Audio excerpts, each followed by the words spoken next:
Hello everyone. तो हम लोग द्विघात समीकरण पढ़ रहे थे, ठीक है। तो उसका पहला एग्जांपल हम लोग पिछले लेक्चर में कर चुके हैं। अभी दूसरा एग्जांपल करने वाले हैं, सेकंड एग्जांपल नंबर सेकंड द्विघात समीकरण का, ठीक है। जैसा कि आप लोग को पता है कि एनसीईआरटी के ही सॉल्यूशंस करवा रहे हैं हम। जैसा कि पिछले लेक्चर में हमने बताया है कि जितने भी एनसीईआरटी के क्वेश्चंस हैं, एग्जाम्पल एंड क्वेश्चंस, ठीक है, सारे क्वेश्चंस को मैं कराने वाला हूँ, हिंदी में ही बताने वाला हूँ, यानी कि हिंदी में ही पढ़ाऊंगा। लेकिन सीबीएसई बोर्ड या फिर यूपी बोर्ड दोनों के लिए तो एक ही क्वेश्चन होता है। बस सीबीएसई बोर्ड में क्या होता है, इंग्लिश में होता है, और यूपी बोर्ड में हिंदी में होता है। बस इतने ही डिफरेंसेस हैं इन दोनों में, ठीक है। सेम क्वेश्चन होते हैं, ठीक है, उसमें कुछ भी ज्यादा बदला नहीं होता, बस वर्जन ही बदला होता है। हिंदी का इंग्लिश कर देते हैं, इंग्लिश का हिंदी कर देते हैं, बस इतना ही रहता है, ठीक है। तो आप लोग समझ सकते हैं आसानी से, कोई दिक्कत नहीं है। और जो भी ऐसा वर्ड है जो ट्विस्टेड या फिर लॉन्ग है, ठीक है, तो उसको मैं हिंदी और इंग्लिश दोनों में बता दूंगा, ताकि हिंदी वाले भी बच्चे समझ जाए अच्छे से और इंग्लिश वाले भी बच्चे समझ जाए, यानी कि सीबीएसई और यूपी दोनों लोगों के लिए अच्छे से समझ में आ जाए, ऐसा हम बता देंगे, ठीक है। चलिए, तो आज का क्वेश्चन है एग्जाम्पल नंबर 2। पिछले लेक्चर जिन्होंने पिछला लेक्चर नहीं देखा है द्विघात समीकरण का, जाके देख लेंगे। पिछले लेक्चर में हमने पढ़ाया था एग्जाम्पल नंबर 1, ठीक है। तो अभी एग्जाम्पल नंबर 2 कराने वाले हैं इस लेक्चर में। एग्जाम्पल नंबर 2 का 4 सब पार्ट्स हैं, तो चारों सब पार्ट्स को बताने वाले हैं, ठीक है। तो पहले जान लेते हैं करना क्या है। क्वेश्चन कह रहा है जांच कीजिए कि निम्न द्विघात समीकरण है या नहीं है, यानी कि इन चारों को जांचना हमें, परखना हमें कि इन चारों को मतलब चेक करना हमें कि इन ये चार में से कौन कौन से द्विघात समीकरण यानी कि क्वाड्रेटिक इक्वेशन है या फिर नहीं है, ठीक है। यही चीजें हमें पता करनी है, यानी कि हमें सीधे सीधे ऐसे कर सकते हैं, प्रूव करना है कि कौन सा क्वाड्रेटिक इक्वेशन है और कौन सा नहीं है, ठीक है। चलिए, तो कुछ जनरल चीजें पहले जान लेते हैं। जनरल चीजें क्या है, जैसा कि मैं पिछले लेक्चर में एक चीज बता चुका हूं, फिर भी इस लेक्चर में बता दे रहा हूं। जैसा कि हमने बताया था कि पिछले लेक्चर में क्वाड्रेटिक इक्वेशन जब पढ़ा रहे थे पिछले लेक्चर का, तो हम बताए थे इसका जनरल इक्वेशन एक होता है, यानी कि सामान्य समीकरण कह सकते हैं, ठीक है। कुछ इस प्रकार से होता है, यानी कि अगर ऐसे समीकरण मिल जाए हमें, ऐसे कोई समीकरण यानी कि ऐसा कोई इक्वेशन अगर हमें दिखे या फिर मिल जाए, तो क्या होगा, क्वाड्रेटिक इक्वेशन होगा, यानी कि द्विघात समीकरण होगा, ठीक है। और हमने बताया था एक और मोस्ट इंपॉर्टेंट चीज कि इसकी डिग्री, एक इक्वेशन की डिग्री अगर 2 होती है, यानी कि उसका जो हाईएस्ट पावर है अगर 2 होता है, तो एक क्वाड्रेटिक इक्वेशन होगा, ठीक है, यानी कि द्विघात समीकरण होगा। अगर हाईएस्ट पावर उसका कुछ और है, जैसे 1 है या फिर 3 है या फिर अन्य जो भी है, ठीक है, तो ऐसा कुछ भी अगर है तो क्वाड्रेटिक इक्वेशन नहीं होगा।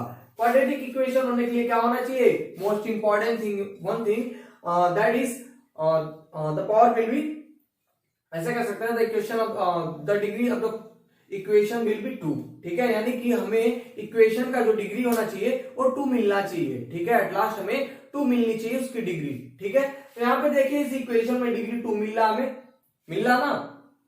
और दूसरी चीज, ये जो है सामान्य इक्वेशन है, यानी कि सामान्य समीकरण है, यानी कि क्वाड्रेटिक इक्वेशन को अगर हमें दिखाना हो, अगर ऐसा कोई इक्वेशन है इस रूप में, इस फॉर्म में अगर है कोई इक्वेशन, तो क्वाड्रेटिक इक्वेशन होगा, अन्यथा नहीं होगा, यानी कि अन्य में नहीं होगा, ठीक है। चलिए, तो पिछले लेक्चर में भी हमने एक रिक्वेस्ट किया था लोगों से, फिर से कर रहा हूं, प्लीज सब्सक्राइब कर लीजिएगा जो भी लोग मेरे चैनल पे नए हैं, ठीक है। और प्लीज आप लोग वीडियो को लाइक जरूर कर दीजिए, और अगर नहीं पसंद आया तो फिर डिसलाइक कर सकते हैं, कोई ऐसा इसे नहीं है कि लाइक ही करना है। और कोई भी प्रॉब्लम आती है या फिर कोई भी स्टेप या कोई लेक्चर या फिर कुछ भी अगर कोई भी प्रॉब्लम है तो प्लीज हमें कमेंट सेक्शन में कमेंट करके बताइए। और जो भी लोग हैं यूट्यूब या फिर यूट्यूब को छोड़ के कहीं व्हाट्सएप या फिर और कहीं मैसेज कर रहे हैं, तो प्लीज मेरे चैनल पे ही मैसेज करके मुझे बताइए क्या प्रॉब्लम्स हैं, ठीक है। चलिए, तो मैं शुरू करता हूं, और प्लीज शेयर भी करते रहिए अपने दोस्तों में, ठीक है। चलिए, तो शुरू करते हैं आज का एग्जांपल नंबर 1। और एक इस चीज को हमें कॉमन मतलब जो भी है इसको ध्यान में रखे रहना है, यानी कि ax² प्लस bx, मैं क्या लिख दे रहा हूं, इसको नीचे लिख दे रहा हूं, क्योंकि अभी इस क्वेश्चन को सॉल्व करने वाले हम लोग, ठीक है। देखिए क्या करना, हमें क्या लाना है, ax² plus bx plus c is equal to 0, यानी कि इस केस को फॉलो करना चाहिए, ठीक है। इस इक्वेशन को अगर हम सॉल्व करें तो एक केस फॉलो होना चाहिए, ठीक है, मस्ट इंपॉर्टेंट है, यानी कि एकदम जरूरी है कि इक्वेशन फॉलो होना चाहिए। जैसा कि हमने एक और चीज बताई थी कि ऐसे भी अगर होगा तो भी क्वाड्रेटिक ही होगा, ठीक है। ऐसा भी कुछ अगर इक्वेशन आता है तो क्वाड्रेटिक होगा। क्यों होगा? क्योंकि इसका भी तो डिग्री भाई 2 है, इसका भी डिग्री 2 ही तो है, ये भी क्वाड्रेटिक इक्वेशन होगा। चलिए शुरू करते हैं। देखिए यहाँ पे, देखिए इसको पहले हमें सॉल्व करना होगा, इस रूप में लाना होगा। अगर इस रूप में नहीं आता है तो क्वाड्रेटिक इक्वेशन नहीं होगा। चलिए शुरू करते हैं यहाँ से। देखिए एक फॉर्मूले पे इसको डिराइव किया जा सकता है, ax माइनस 2 यानी कि a minus B whole square पे इसको डिराइव कर सकते हैं। चलिए करते हैं। तो हो जाएगा एक्स स्क्वायर प्लस 4 बाई 2 2 जा 4, फिर माइनस 2 इंटू 2 यानी कि 4 क्या हो जाएगा x, ठीक है। यहाँ पे देखिए प्लस 1 2x माइनस 3। भाई जिसको ना समझ में आया हो, चलिए फॉर्मूला लिख देते हैं कि किस फॉर्मूले पे हुआ है। a minus B whole square is equal to A square plus B square minus 2ab। इसी फॉर्मूले पे इसको क्या किया गया, पूरा एक्सपेंड किया गया, ठीक है। एक्सपेंड कर दिए तो देखिए कैसे हुआ, a की जगह पे x है तो a स्क्वायर एंड b की जगह पे 2 है तो क्या हो गया यहाँ पे, देखिए यहाँ पे हो जाएगा 2 2 जा 4 यानी कि b स्क्वायर, ठीक है। फिर फॉर्मूले में देखिए माइनस 2 लिखा हुआ है फॉर्मूले से, तो 2 and a and b multiply करेंगे तो 2 2 जा 4 एंड x ऐसे लिख लेंगे एज इट इज जैसे भी है, ठीक है। चलिए अब इक्वेशन है तो सारे नंबर्स को यानी कि सारे जो भी अचर या फिर चर राशि हैं, ठीक है, चर या फिर अचर राशि जो भी हैं सबको एक साइड लेके आएंगे। ऐसे कह सकते हैं जो भी वेरिएबल्स या कांस्टेंट वैल्यूज हैं सबको एक ही साइड उठा लाएंगे, ठीक है। चलिए तो लेके आते हैं। हो जाएगा एक्स स्क्वायर प्लस, यहाँ पे देखिए 1 प्लस 4 5 हो जाएगा, ठीक है, माइनस 4x, इसको इधर उठा के लाएंगे तो प्लस 2x है ना, तो यहाँ पे हो जाएगा minus 2x and minus 3x है तो माइनस 3 है तो प्लस 3 हो जाएगा। समझ में आई बात, ठीक है। चलिए अब देखिए यहाँ से एक्स स्क्वायर, इसको सॉल्व करते हैं अगर हम तो हो जाएगा माइनस 6x, भाई ऐड हो जाएगा, ठीक है। यहाँ पे देखिए इन दोनों को ऐड कर लेंगे तो 8 इज इक्वल टू 0, ठीक है। और इस कंडीशन को अगर देखा जाए तो ये कंडीशन इसको फॉलो कर रहा है। देखिए कैसे, ax स्क्वायर, ठीक है, ax स्क्वायर, यहाँ पे आप सोचेंगे a क्या था, a एक अचर राशि थी यानी कि कांस्टेंट वैल्यू थी, ठीक है, जो बदला नहीं जा सकता था, ठीक है। कांस्टेंट वैल्यू मतलब बदला नहीं जा सकता, अचर राशि मतलब उसे बदला नहीं जा सकता, ठीक है। तो यहाँ पे देखिए कोई अचर राशि यानी कि कांस्टेंट वैल्यू नहीं है तो कुछ बच्चों को दिमाग में चला होगा सर यहाँ पे नहीं है तो फिर क्या होगा। देखिए एक बात ध्यान रखिए, अगर यहाँ पे कोई कांस्टेंट वैल्यू नहीं यानी कि कोई अचर राशि नहीं यहाँ पे अगर है तो यहाँ पे 1 छिपा होता, सबको पता है भाई 1 क्या है, अचर राशि तो है, ठीक है। ये बात समझ में आई। देखिए सेम ऐसे ही हो गया, तो यानी कि क्या है, द्विघात समीकरण है, तो ऐसे क्या लिख लेंगे, द्विघात समीकरण है, ठीक है। चलिए आगे चलें अगले क्वेश्चन की तरफ, सेकंड वाले के पास, ठीक है। तो इसको मैं रब कर ले रहा हूं, आप लोग नोट करते चलिएगा।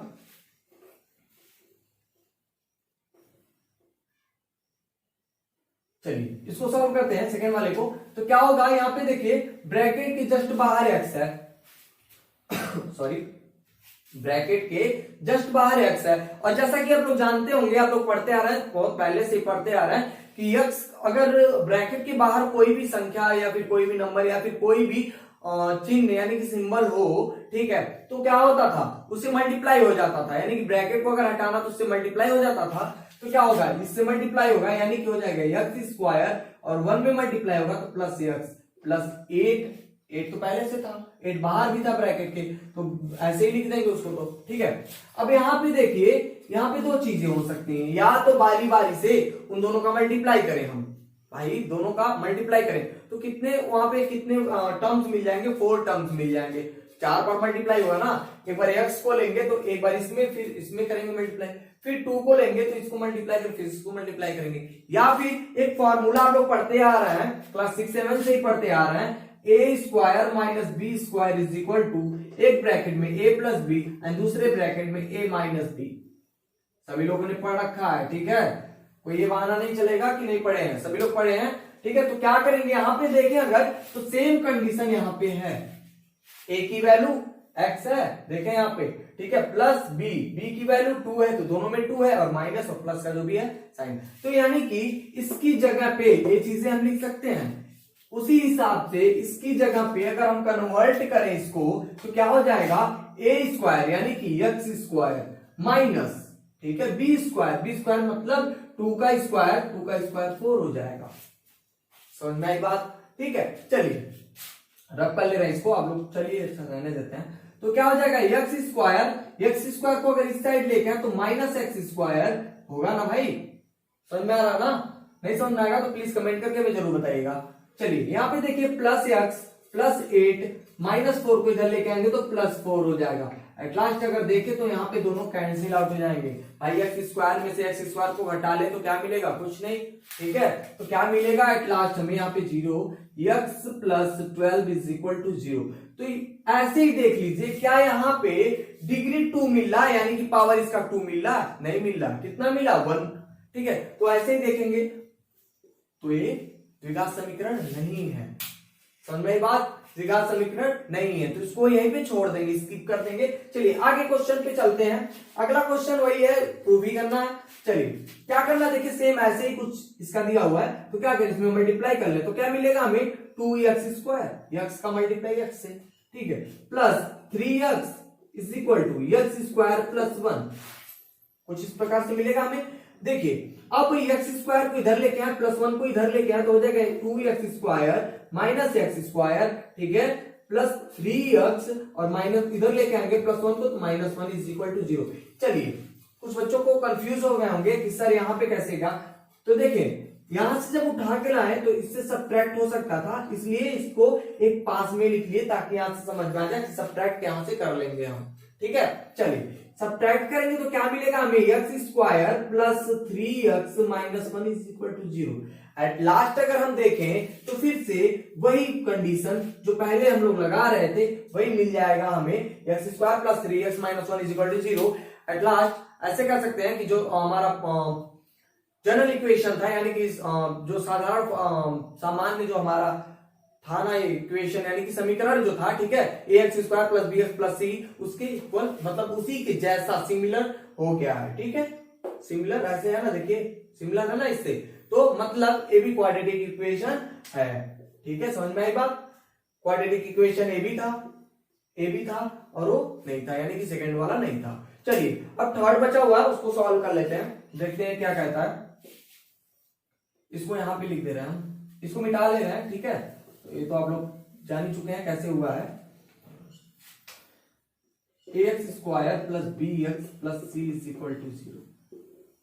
ठीक है, इसको रख कर ले रहे हैं यहां से। चलिए देखते हैं कैसे सॉल्व होगा। एक फॉर्मूला पढ़े होंगे आप लोग, ठीक है, कौन सा formula, a plus B whole cube is equal to a³ plus b³ plus 3ab। ठीक है, अब इसी के अकॉर्डिंग देखें तो इसको हम फॉर्मुलेट कर सकते हैं, यानी कि इवेलुएट कर सकते हैं, यानी कि एक्सपेंड कर सकते हैं, यानी कि सॉल्व कर सकते हैं, सिंपल ऐसे कर सकते हैं। ठीक है, तो चलिए इसी फॉर्मूले के अकॉर्डिंग इसको हम अगर एक्सपेंड करें तो क्या मिलेगा, a³ यानी कि x³ प्लस b³ यानी कि 2 2 जा 4 2 जा 8 मिलेगा ना भाई। चलिए ओ सॉरी, यहाँ पे थोड़ा सा दिक्कत हो गई, यहाँ पे और भी रहेगा थोड़ा सा। चलिए a² प्लस 3ab² ऐसे कुछ होता था ना, या फिर ब्रैकेट में a प्लस b होता था। ठीक है, तो ऐसे कर ले रहे हैं।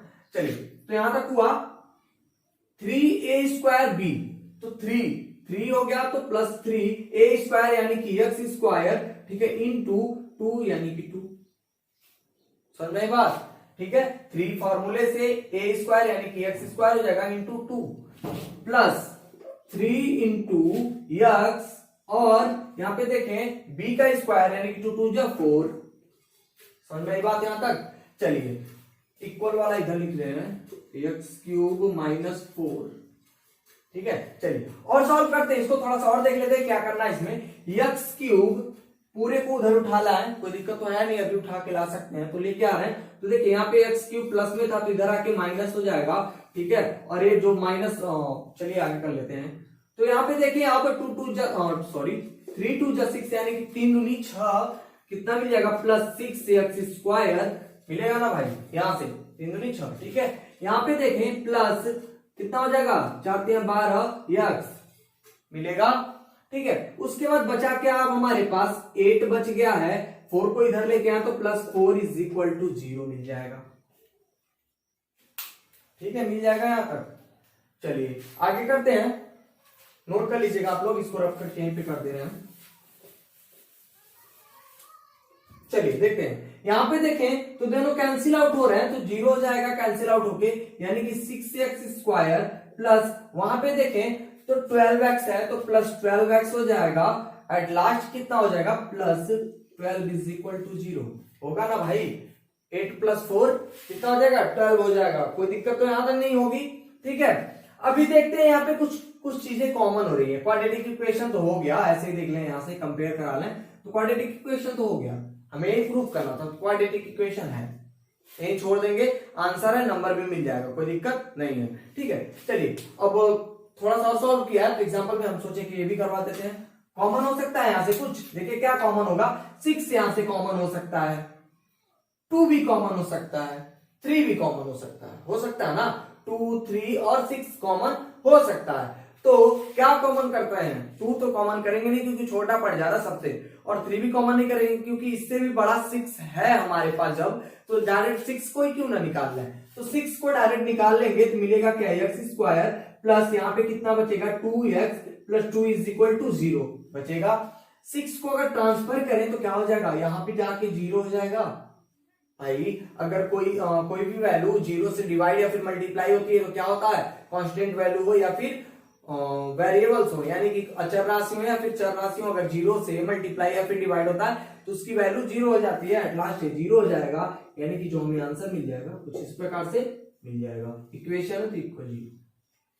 ठीक है, समझ में आई बात, समझ में आ गया होगा सारा क्वेश्चन। अगर नहीं समझ आया प्लीज कमेंट करके हमें बताइए, फिर से समझाने की कोशिश करेंगे। ठीक है, अगले लेक्चर में कुछ और करते हैं, कुछ और। चलिए प्रश्नावली शुरू करेंगे, यानी कि एक्सरसाइज 4.1 शुरू करेंगे। ठीक है, अगले लेक्चर में। ठीक है, प्रश्नावली 4.1 हिंदी में। ठीक है, चलिए तो आप लोग कर सकते हैं कुछ क्वेश्चंस इससे।